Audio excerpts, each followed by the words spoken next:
Madam Speaker, at this time I yield myself as much time as I may consume.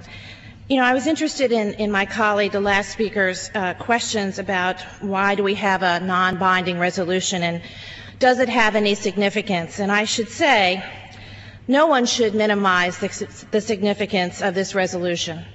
Passage by a bipartisan majority of the House of Representatives of this resolution opposing the President's plan to escalate the war in Iraq would be a major turning point in the war debate. Despite the fact that it's non-binding, passage would have enormous significance. This bipartisan resolution is serving as a basis for the first real debate on the President's flawed Iraq war policy since the war began nearly 4 years ago. Last November, the voters sent President Bush a loud and unmistakable message about Iraq. But the President didn't listen, as his announcement of an escalation of the war showed. Passage of this bipartisan resolution is a second chance for the President to hear a strong, clear message that cannot be ignored.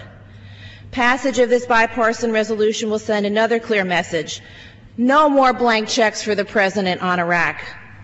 In addition, passage of a non-binding resolution opposing the President's escalation plan is only the first step in the Congress demanding a change of course in Iraq. When this resolution containing fewer than 100 words passes, we will take the country in a new direction in Iraq. A vote of disapproval will set the stage for additional legislation which will be coming to the House floor. Furthermore, what's surprising, as I see my colleagues from the other side of the aisle trot forward one after another, I have to remind them that during their 12 years in the majority, House Republicans passed hundreds of non-binding resolutions, including in very similar situations.